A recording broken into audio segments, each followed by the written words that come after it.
A gente costuma pensar no corpo de um ponto de vista biológico, certo? Mas e se houvesse um significado bem mais profundo? Pois é, nos ensinamentos do apóstolo Paulo, a gente encontra uma ideia que é de verdade revolucionária, a de que o corpo é um templo sagrado. Vamos mergulhar juntos para entender o que isso realmente significa? Para entender bem esse conceito, a gente vai passar por 5 pontos. Vamos começar pela base, pela verdade fundamental. E aí, passo a passo, vamos ver como essa ideia pode transformar o dia a dia. Então vamos lá, para começar, vamos direto ao coração dessa doutrina de Paulo, a verdade que é o alicerce de todo o resto.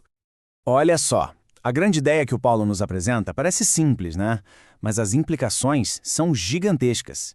Pensa um pouco. O que ele está dizendo é que o corpo de quem crê é um espaço onde o divino habita. É uma mudança de perspectiva, assim, radical. Tá, mas o que significa ser um templo na prática? A gente não está falando de um prédio de pedra, claro. É algo muito mais íntimo. Significa que o corpo se torna um espaço sagrado, a casa do próprio Espírito de Deus. Isso muda tudo na forma como se enxerga o corpo físico. Ok, se o corpo é um templo, então ele é muito mais que uma simples ferramenta, né? Vamos ver qual é o propósito mais profundo dele. Algo que vai muito além das nossas tarefas do dia a dia. O ponto aqui não é só usar o corpo para, sei lá, fazer coisas para Deus. A ideia é bem mais profunda. É sobre manter uma conexão íntima, constante com Ele. O corpo deixa de ser só um veículo e se torna um participante ativo nessa relação sagrada. É um meio para se viver em santidade. Tudo isso parece bem elevado, né? Mas como é que essa teologia toda vira prática? Bom, o primeiro passo é surpreendentemente concreto: guardar as portas de entrada da mente e do espírito. Esse slide aqui resume a ideia perfeitamente. É só pensar nos nossos sentidos como se fossem portões. O que a gente deixa entrar pelos olhos e pelos ouvidos vai moldar diretamente o nosso interior. É um chamado à disciplina, sabe? Para a gente ser um curador atento do conteúdo que consome. E aqui está a grande sacada. Não dá para separar o cuidado com o corpo do cuidado com a mente. Tratar o corpo como um templo significa ser intencional não só com a alimentação, por exemplo, mas também com o que se assiste, com o que se ouve. Uma coisa alimenta a outra. Bom, até agora a gente falou muito sobre defesa, proteger, guardar. Mas a santidade não é só um jogo de defesa, não. Existe também um lado, digamos, ofensivo, a busca ativa pelo bem. Mas como exatamente o corpo se torna um sacrifício? Um pensador antigo, chamado Crisóstomo, se debateu com essa mesma questão. E a resposta que ele encontrou nos dá um mapa bem fascinante.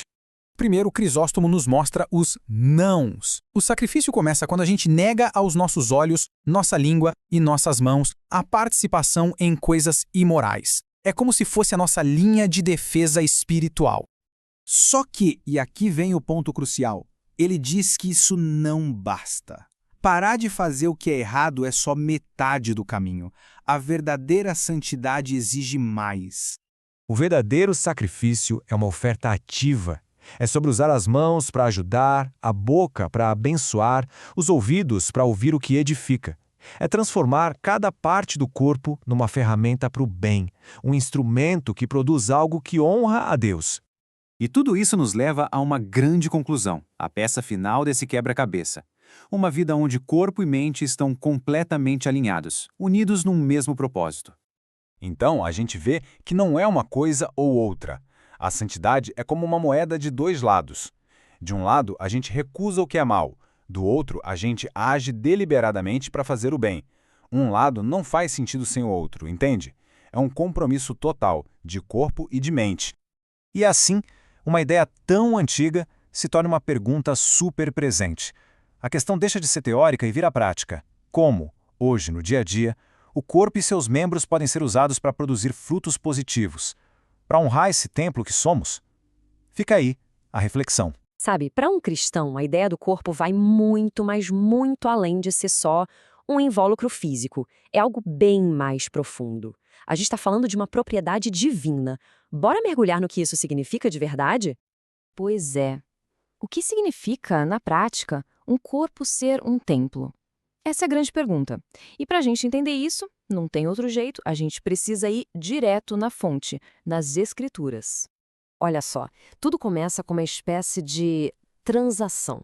uma transação fundamental. A ideia aqui é que o corpo, a alma, o espírito, nada disso pertence mais à pessoa. Por quê? Porque foi comprada. E a base para tudo isso está aqui, em 1 Coríntios. Porque fostes comprados por bom preço, glorificai, pois, a Deus no vosso corpo e no vosso espírito, os quais pertencem a Deus. Percebe? Essa compra significa uma posse total, completa por parte de Deus. E é isso que transforma o corpo num lugar sagrado. E não para por aí. Essa compra, essa posse, vem com uma confirmação. É o que a carta aos Efésios chama de selo do Espírito Santo. Pensa nisso como uma marca permanente, sabe? Uma garantia de que agora se pertence a Deus. Então, se o corpo é propriedade de Deus, qual a consequência disso? É aqui que a coisa fica ainda mais profunda. O corpo se torna, literalmente, a casa dele, a morada de Deus. E tem um detalhe fascinante aqui, uma distinção que o próprio Jesus fez. Ele falou de uma mudança, o Espírito Santo que antes habitava com os discípulos passaria a estar em eles. Essa virada de chave acontece depois da cruz e da ressurreição, através do que se chama de regeneração. Para a gente entender por que isso é tão importante, vale a pena olhar para um caso real, um exemplo histórico. Vamos lá para a igreja de Corinto. Eles tinham uma dificuldade enorme de entender essa ideia. Tanto que o apóstolo Paulo chega a perguntar para ele de forma bem direta, e não uma, mas 4 vezes, vocês não sabem? Essa repetição toda mostra o desespero dele, né? Era um ensino fundamental, e ele estava muito preocupado porque eles simplesmente não estavam pegando a ideia. E o resultado disso? Bem, as consequências práticas dessa confusão teológica foram desastrosas. A gente vê uma comunidade espiritualmente imatura, carnal, cheia de pecado, divisão. Tudo porque faltava essa compreensão da santidade do corpo. Chegavam até a criar argumentos para negar isso. É quase como a gente voltar lá na história de Adão e Eva, sabe? Eles tentaram se cobrir com folhas de figueira, foi a tentativa humana, o jeitinho deles.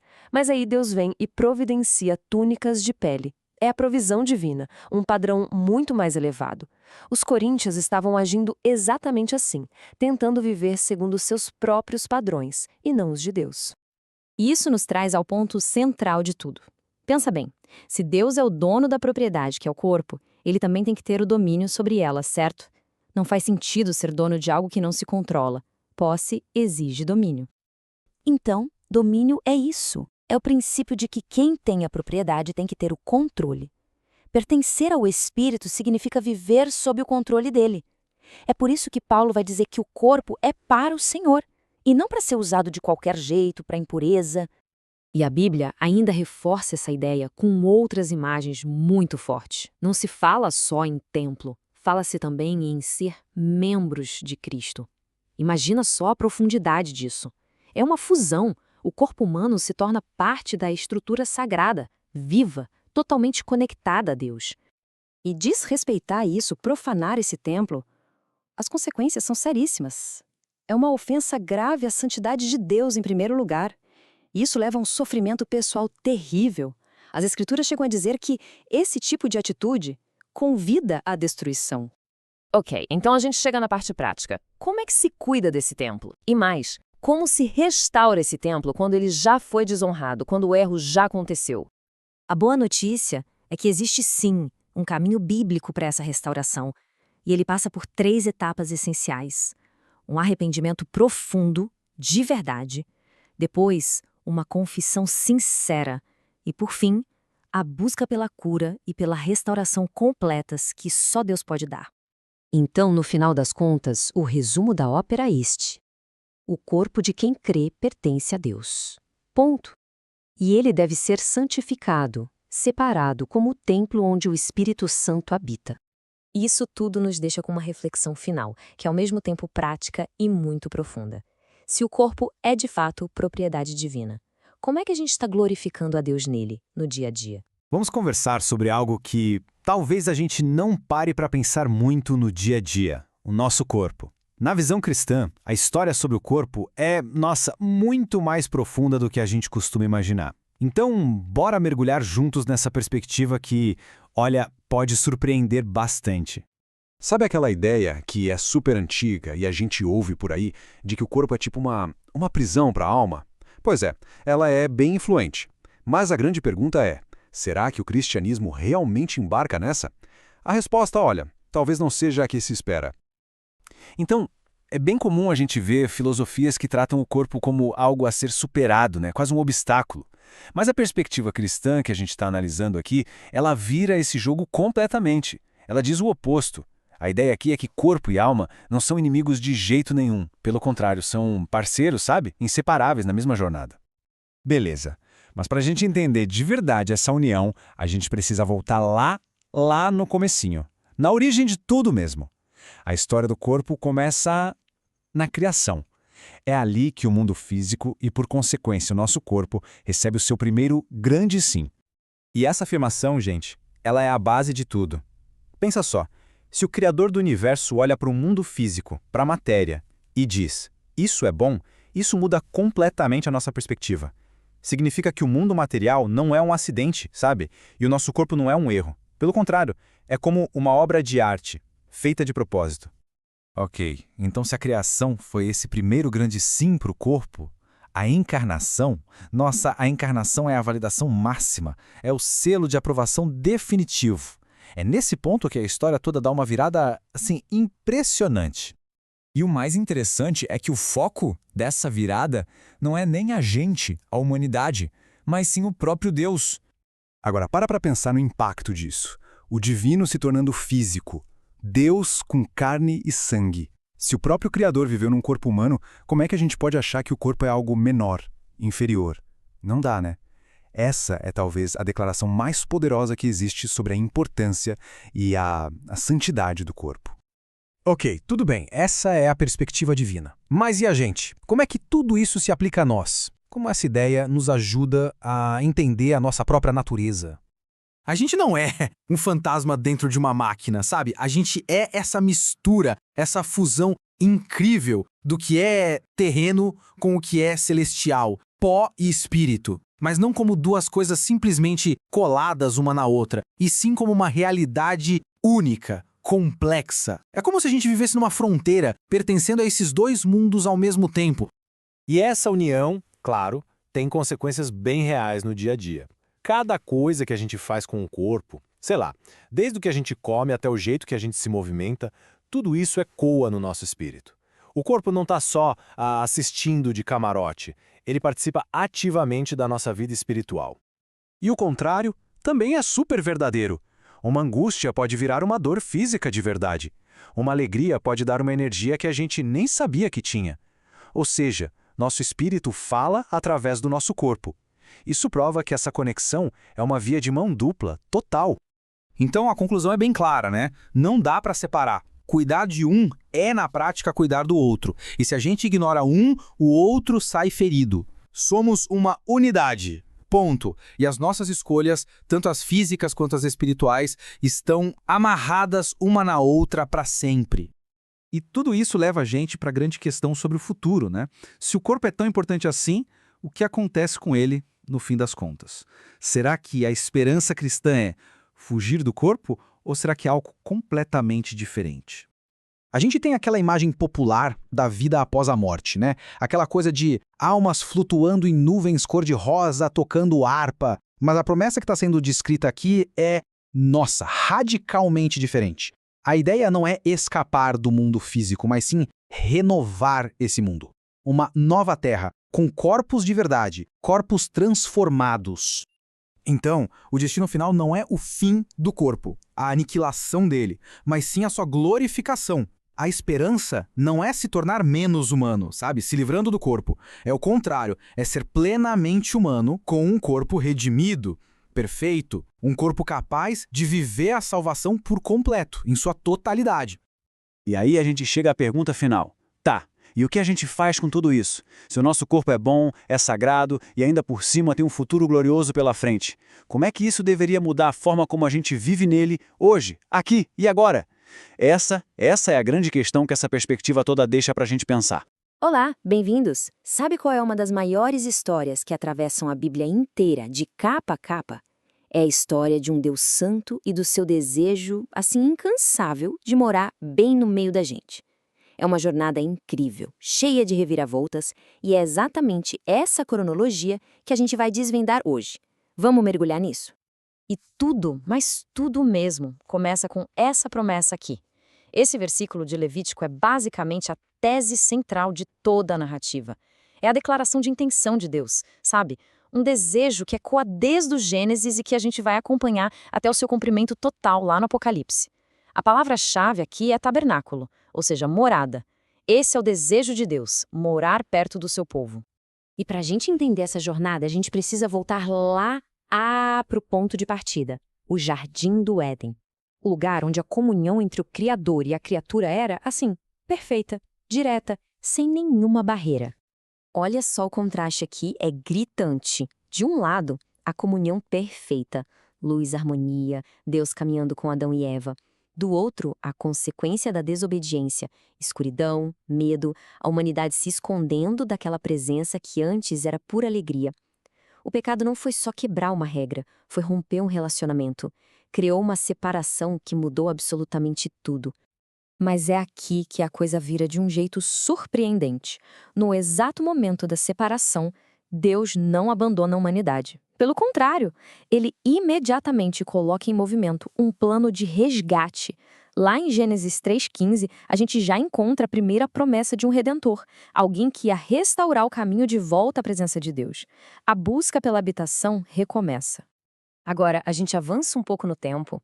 Vamos lá para o deserto. O próximo passo de Deus é o tabernáculo. Pensa nisso, uma tenda sagrada no meio de todas as outras tendas do povo. Deus não queria ser um rei distante, num palácio. Ele escolheu literalmente acampar junto com seu povo.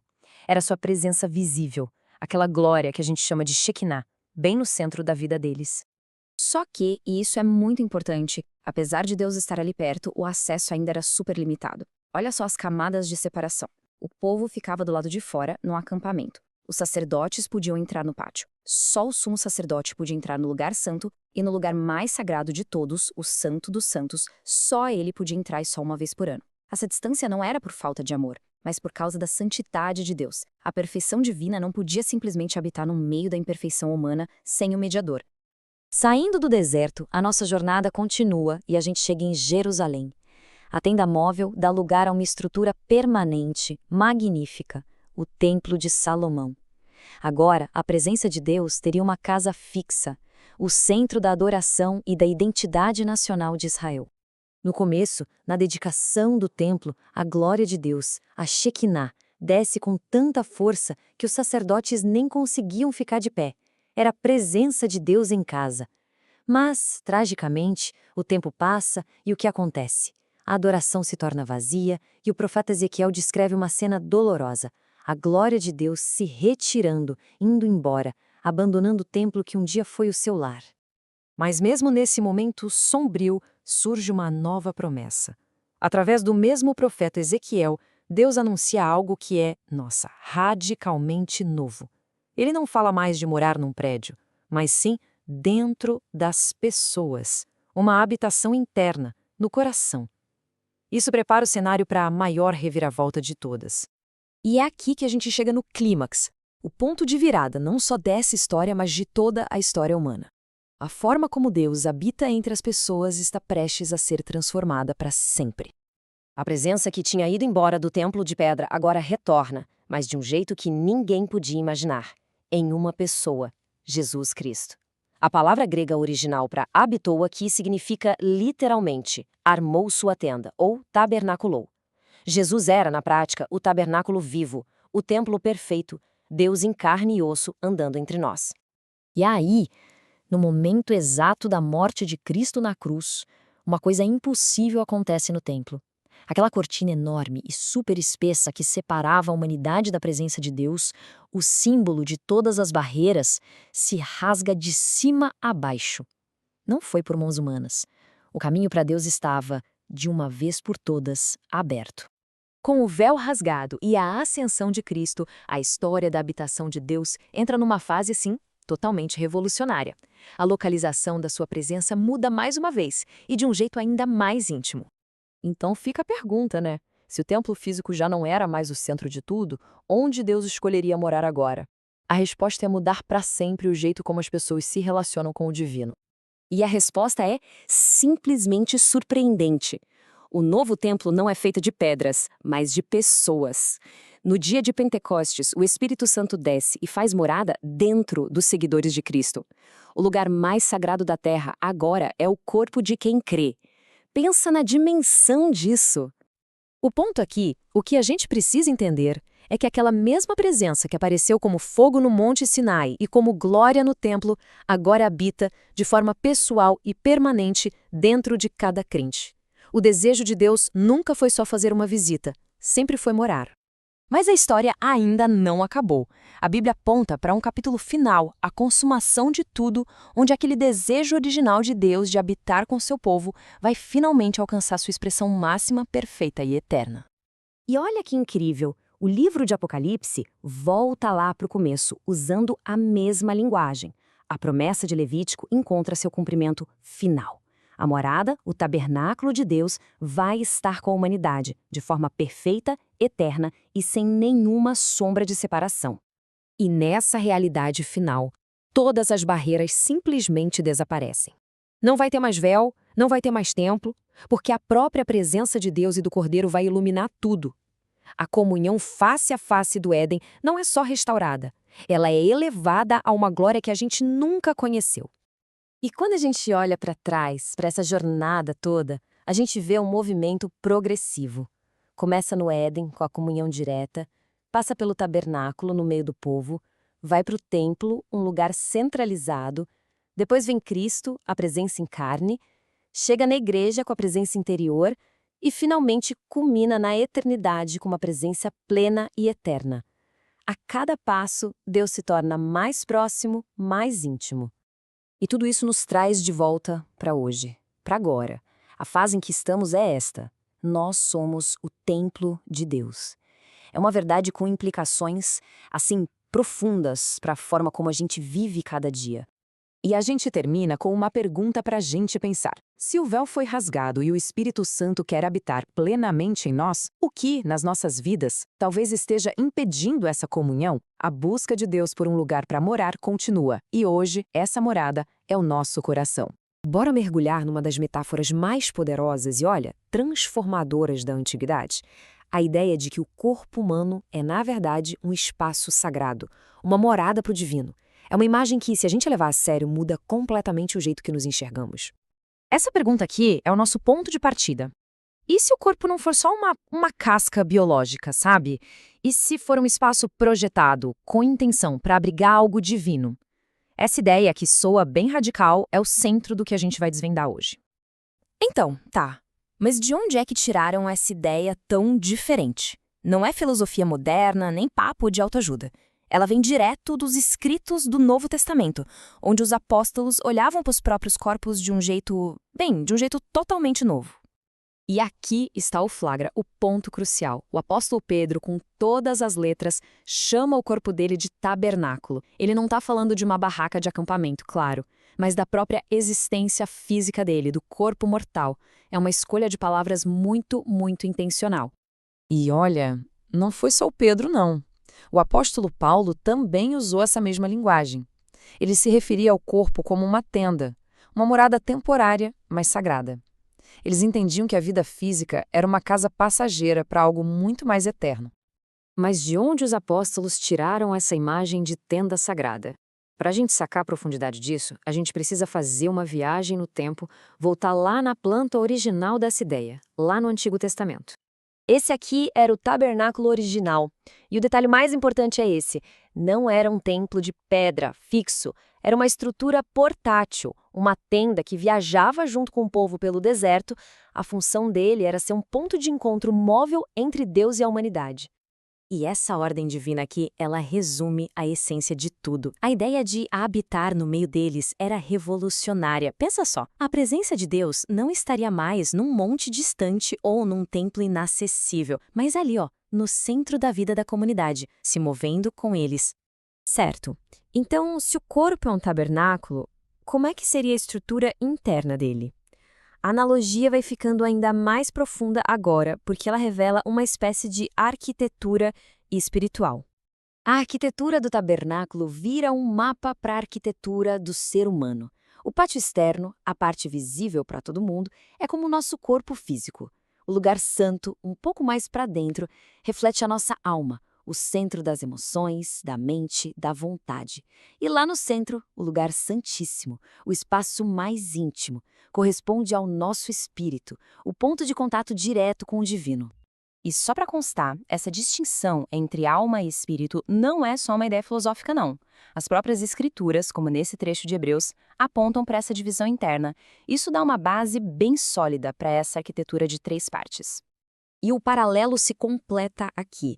Do mesmo jeito que a glória de Deus encheu o tabernáculo de uma forma avassaladora, a intenção é que o Espírito preencha a pessoa por completo. Não só uma parte, mas a totalidade do ser, corpo, alma e espírito. O resultado é a integralidade. Mas a estrutura do tabernáculo é só metade da história. A verdadeira essência dele não era ser um monumento parado, mas está em movimento. O tabernáculo foi projetado para ser guiado, e é aqui que a lição espiritual fica ainda mais profunda. A lógica era muito simples e direta. Uma nuvem, que representava a presença de Deus, ficava sobre o tabernáculo. Se a nuvem se movia, o povo desmontava tudo e seguia. Se a nuvem parava, eles acampavam. Cada passo da jornada era ditado por essa presença visível. Essa súplica de Moisés revela tudo sobre essa jornada. O movimento pelo deserto não valia nada por si só. O único objetivo era seguir a presença. Sem essa guia, avançar era inútil. Isso mostra uma dependência radical, total, na orientação divina. Então, o que tudo isso, essa tenda no deserto, essa estrutura de 3 partes, essa nuvem guia, significa para a gente hoje? Vamos conectar todos os pontos e ver como essa metáfora antiga é super relevante para a vida moderna. No coração dessa metáfora toda, existe um paradoxo impressionante. A ideia de que um Deus todo-poderoso escolheria morar dentro de um corpo humano frágil, mortal. É um contraste tremendo, né, entre o que é infinito e o que é finito. E essa passagem aqui resume o paradoxo perfeitamente. O tesouro é a presença divina. E os vasos de barro, bom, somos nós. A fragilidade do recipiente, do vaso, serve justamente para destacar o poder extraordinário do que ele contém. Então, o que a gente aprendeu? Que, através dessa metáfora antiga, o corpo é visto como muito mais do que só biologia. Ele é um portador da presença divina, possui uma profunda arquitetura espiritual e, o que é crucial, foi projetado não para vagar sem rumo, mas para ser guiado. E isso nos deixa com uma pergunta final, para refletir. Se essa metáfora antiga ressoa como verdade, e se cada um de nós é um tabernáculo em movimento, a questão inevitável é: o que ou quem serve como a nuvem que guia a jornada diária de cada um?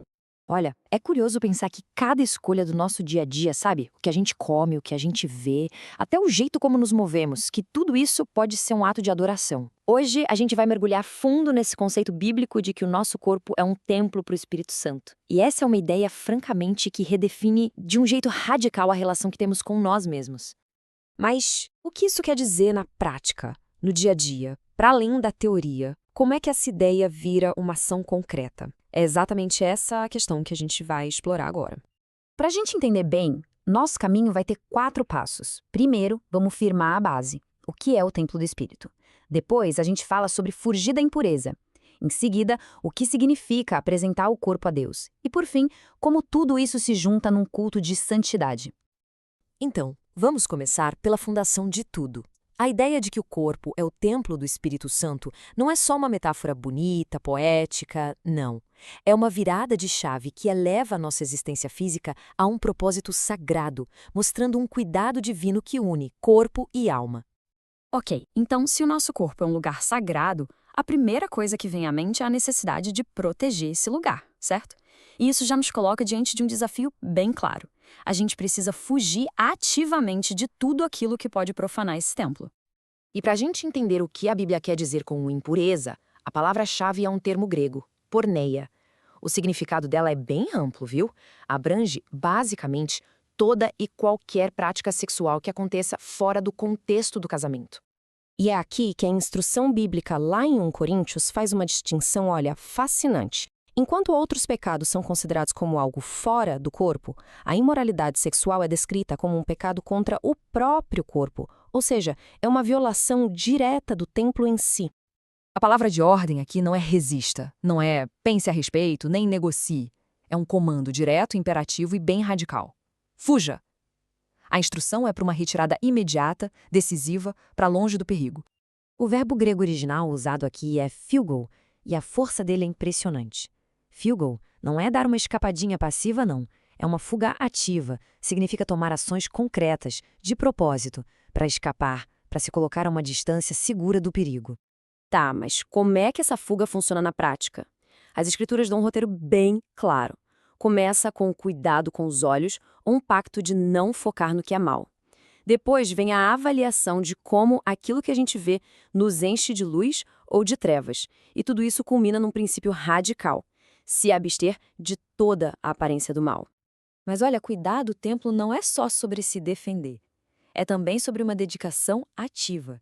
Então agora a gente vai mudar o foco do que se deve evitar para aquilo que somos chamados a abraçar: a apresentação do nosso corpo a Deus. A escolha que a Bíblia apresenta aqui é fundamental.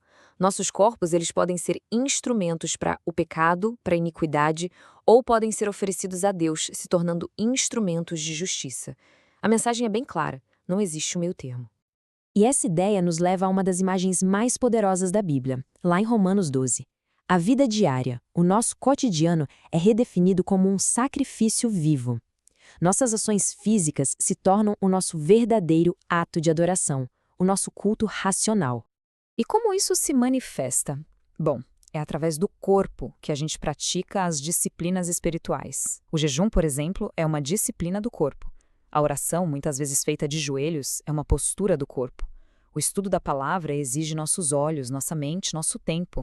E o interessante é que a lógica se inverte de um jeito complementar. As disciplinas do corpo se tornam espirituais. Uma alimentação equilibrada, o descanso adequado, os exercícios. Tudo isso deixa de ser só uma questão de saúde. Passa a ser parte essencial do cuidado com o templo que Deus nos confiou. E agora, a gente chega no ponto em que tudo se conecta. Vamos explorar essa ideia de um culto de santidade, que é a síntese, a união do cuidado físico com a dedicação espiritual num único e poderoso ato de adoração. Essa passagem de 3 João mostra essa conexão de um jeito brilhante. O desejo divino é completo, holístico. Não é só pela prosperidade da alma, mas também pela saúde e pelo bem-estar do corpo. Uma coisa está ligada à outra, são inseparáveis. Então o ponto crucial é este: o cuidado com o corpo, quando é feito com santidade, alimentado por disciplina espiritual e mantido com equilíbrio físico, essa é a forma essencial de honrar a presença do Espírito Santo que habita em nós. E assim, a reflexão final volta pra gente, né? E não como uma acusação, mas sim como um convite. Ao olhar para a nossa própria rotina, para as pequenas e grandes escolhas, a pergunta que fica é: de que forma as ações de cada dia estão de fato honrando este templo sagrado? A resposta, no fim das contas, ecoa em tudo o que a gente faz. Vamos mergulhar num verdadeiro choque de mundos na antiguidade. Pensa só, de um lado, a gente tem uma cidade portuária super vibrante, onde a expressão sexual fazia parte da própria adoração religiosa. E do outro, chega um conjunto de ideias totalmente novo, que desafiava a essência dessa cultura. Essa é a história de Corinto. 1000. Segundo alguns relatos históricos, esse era o número de sacerdotisas que serviam no templo da deusa do amor em Corinto. E o serviço delas era digamos que era bem particular e está bem no centro da nossa análise de hoje. Para a gente entender o tamanho do impacto dessa nova fé, primeiro a gente precisa caminhar pelas ruas da antiga Corinto. Era um verdadeiro caldeirão de culturas, uma cidade rica, super movimentada e profundamente religiosa, mas de um jeito que, olha, pode surpreender. Lá no alto da cidade, dominando toda a paisagem, ficava o Templo de Afrodite. Mas não era só um prédio, sabe? Era o epicentro da vida social e espiritual, um lugar onde o sagrado e o sensual não apenas se encontravam, mas se fundiam completamente. E aqui está o ponto crucial que a fonte destaca. Nesse contexto, a atividade sexual dentro do templo não era vista como algo errado ou marginal. Pelo contrário, era uma forma de adoração, um ritual para honrar a deusa do amor. Para a cultura local, era algo totalmente normal e aceito por todo mundo. E é exatamente nesse ambiente que uma mensagem completamente nova chega, trazida pelos primeiros cristãos. E essa mensagem não era um convite para uma pequena mudança, era uma colisão frontal com os valores mais profundos de Corinto. O contraste não podia ser mais gritante. De um lado, uma cultura que celebrava e integrava o sexo nos seus rituais sagrados. Do outro, uma instrução vinda do apóstolo Paulo que exigia uma separação total, proibindo o que era chamado de imoralidade sexual. E para a análise ser bem precisa, é fundamental entender o que esse termo significava para quem escrevia na época. A fonte define imoralidade sexual de um jeito bem específico. Qualquer ato sexual que acontecesse fora dos laços do matrimônio. Tá, mas por que essa proibição era tão central? Não era só uma regra aleatória, sabe? Existia toda uma teologia, uma lógica por trás dessa exigência que batia de frente com tudo que a sociedade local praticava e celebrava. Fica a pergunta no ar. Por que insistir tanto num ponto que com certeza ia criar tanto atrito cultural? A resposta, segundo o material de origem, está na visão de que essa prática não era um ato isolado. Ela feria relacionamentos em dois níveis que eram fundamentais. Então, o ponto crucial é este. O argumento era que a imoralidade sexual causava um dano duplo. Ela atingia a relação vertical com a divindade e também a relação horizontal entre as pessoas da comunidade. Desdobrando um pouco essa ideia, a fonte explica que, em primeiro lugar, o ato era visto como colocar o desejo pessoal acima da vontade divina. E, em segundo lugar, ele minava a confiança e o compromisso, que eram considerados a base para qualquer relacionamento humano que fosse estável e saudável. O que nos leva ao coração do conflito. De um lado, a liberdade que existia em Corinto para expressar a sexualidade como parte da vida. Do outro, o chamado cristão para um tipo diferente de liberdade. Uma liberdade que estava totalmente atrelada ao compromisso divino. E essa citação da fonte, olha, ela é a chave de tudo. Ela revela um paradoxo. A liberdade que se encontrava na fé não era uma licença para fazer o que quisesse. Era, na verdade, uma liberdade dentro de uma nova aliança, de um novo compromisso com Deus. É muito importante frisar que o ensinamento não era contra o sexo, muito pelo contrário. A fonte o descreve como algo bonito, bom e fundamental. A grande mudança estava no endereço. A prática do sexo era recontextualizada para dentro de uma única estrutura, a do compromisso do casamento. E essa história de quase 2000 anos atrás nos deixa com uma questão bem atual para refletir. Essa tensão entre a liberdade individual e a estrutura do compromisso nos relacionamentos, isso não é um dilema só de Corinto, né? De que forma esse debate tão antigo ainda ecoa nas nossas conversas sobre amor e parceria hoje em dia? A gente costuma pensar no corpo de um ponto de vista biológico, certo? Mas e se houvesse um significado bem mais profundo? Pois é, nos ensinamentos do apóstolo Paulo, a gente encontra uma ideia que é de verdade revolucionária, a de que o corpo é um templo sagrado. Vamos mergulhar juntos para entender o que isso realmente significa? Para entender bem esse conceito, a gente vai passar por 5 pontos. Vamos começar pela base, pela verdade fundamental. E aí, passo a passo, vamos ver como essa ideia pode transformar o dia a dia. Então vamos lá, para começar, vamos direto ao coração dessa doutrina de Paulo, a verdade que é o alicerce de todo o resto. Olha só, a grande ideia que o Paulo nos apresenta parece simples, né? Mas as implicações são gigantescas. Pensa um pouco. O que ele está dizendo é que o corpo de quem crê é um espaço onde o divino habita. É uma mudança de perspectiva, assim, radical. Tá, mas o que significa ser um templo na prática? A gente não está falando de um prédio de pedra, claro, é algo muito mais íntimo. Significa que o corpo se torna um espaço sagrado, a casa do próprio Espírito de Deus. Isso muda tudo na forma como se enxerga o corpo físico. Ok, se o corpo é um templo, então ele é muito mais que uma simples ferramenta, né? Vamos ver qual é o propósito mais profundo dele, algo que vai muito além das nossas tarefas do dia a dia. O ponto aqui não é só usar o corpo para, sei lá, fazer coisas para Deus. A ideia é bem mais profunda. É sobre manter uma conexão íntima, constante com Ele. O corpo deixa de ser só um veículo e se torna um participante ativo nessa relação sagrada. É um meio para se viver em santidade. Tudo isso parece bem elevado, né? Mas como é que essa teologia toda vira prática? Bom, o primeiro passo é surpreendentemente concreto: guardar as portas de entrada da mente e do espírito. Esse slide aqui resume a ideia perfeitamente. É só pensar nos nossos sentidos como se fossem portões. O que a gente deixa entrar pelos olhos e pelos ouvidos vai moldar diretamente o nosso interior. É um chamado à disciplina, sabe? Para a gente ser um curador atento do conteúdo que consome. E aqui está a grande sacada. Não dá para separar o cuidado com o corpo do cuidado com a mente. Tratar o corpo como um templo significa ser intencional não só com a alimentação, por exemplo, mas também com o que se assiste, com o que se ouve. Uma coisa alimenta a outra. Bom, até agora a gente falou muito sobre defesa, proteger, guardar. Mas a santidade não é só um jogo de defesa, não. Existe também um lado, digamos, ofensivo. A busca ativa pelo bem.